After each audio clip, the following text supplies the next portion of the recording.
کو پوری کرانے کا طریقہ میں بتا رہا ہوں.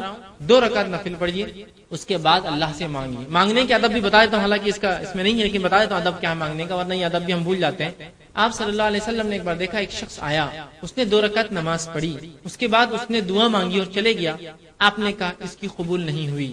پھر ایک شخص آیا, 2 رکعت نماز پڑھی, اس کے بعد اللہ کی حمد و ثنا کی, اللہ کے رسول پر درود بھیجا اور پھر دعا کی. آپ نے کہا قبول ہو گئی. تو دعاؤں کے آداب کیا ہے؟ نماز پڑھا آپ نے 2 رکعت نفل, اس کے بعد سب سے پہلے اللہ کی حمد و ثنا کیجیے. اب اللہ کی حمد و ثنا کیا ہے؟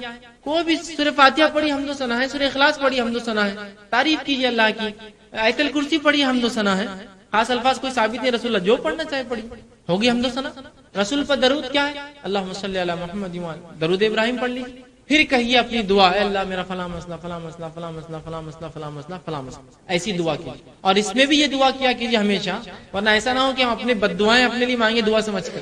اے اللہ میرے لیے خیر اور بہتر ہو, اس دین کے لیے, میرے معاش کے لیے اور میری آخرت کے لیے, تو قبول کر. اس میں بھی اگر آپ جلبازی کریں اللہ یہ ہونا ہی, تو کبھی کبھار دعا کی شکل میں بد دعا مانگتے اپنے لیے, تو ہم سمجھ رہے یہ بہتر ہے, کل کو پتا چلا نقصان دیتی. ایسی دعا کیجیے, اللہ اگر میرے دین کے لیے, معاش کے لیے, آخرت کے لیے عافیت ہو, اچھا ہو تو نزدیک کر, مجھے اس سے نزدیک کر, یا اگر میرے دین اور معاش اور آخرت کے لیے برا ہو تو اس سے مجھے, ایسی دعا کیجیے. ورنہ کبھی کہہ رہا ہوں دعائیں تو مانگتے اللہ کو, لیکن در حقیقت بد دعائیں رہتی اپنے لیے. ہم کو تو نہیں معلوم ہے اچھا ہے برا ہے, بس مانگ رہے یہی چھونا.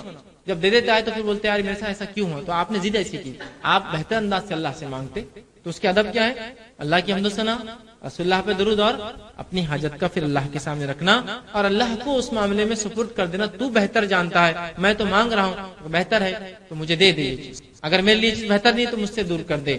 ٹھیک. اور دعاؤں کو پکے الفاظ میں مانگنا چاہیے, یہ بھی ایک ہم سے غلطیاں ہوتی ہیں. رسول اللہ فرمایا دعاؤں کو پکے الفاظ میں مانگو. اے اللہ تو یہ چاہے تو ایسا کر دے, نہیں مانگنا. اللہ کو کون, اس کے اوپر کون ہے جو اس کو چاہے گا؟ اللہ کے اوپر کوئی اتھارٹی جو تو چاہے گا تو اس کی, اللہ اگر بہتر ہے تو یہ میرے لیے کر دے.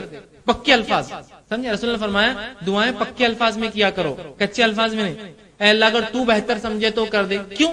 اللہ کو معلوم ہے کیا بتا, اگر اللہ بہتر ہو تو کر دے, تو بہتر سمجھے تو کر دے. کیوں؟ بہتر ہو تو کر دے, بہتر نہیں ہے تو مت کر. پکا الفاظ, کچے الفاظ مت ادا کیجیے, ایسے الفاظ مت ادا کیجیے ڈاماڈول والے ہو. یہ تو اللہ کے اوپر رسول اللہ فرماتے کوئی حاکم تھوڑی ہے جو طے کرے گا. تو چاہے تو, چاہت کیا ہے؟ اللہ تو سمجھے بہتر تو کر دے, نہیں سمجھے بہتر تو میرے لیے برا ہے تو دور کر دے مجھ سے. رسول اللہ دعائیں پکے الفاظ میں مانگا کرو, یہ مت کہا کرو تو چاہے تو فلاں, تو چاہے تو اللہ کے اوپر کوئی تھوڑی اتھارٹی ہے جو اس کی چاہت اور نہیں چاہت. پکے الفاظ میں اللہ بہتر ہو تو کر دے, نہیں بہتر ہے تو دور کر دے, بس ختم. ایک دم بہترین الفاظ, پکے الفاظ, کچے الفاظ میں نہ کرے. ٹھیک. تو یہ بھی دعاؤں کے بہرحال کوئی موقع ملا تو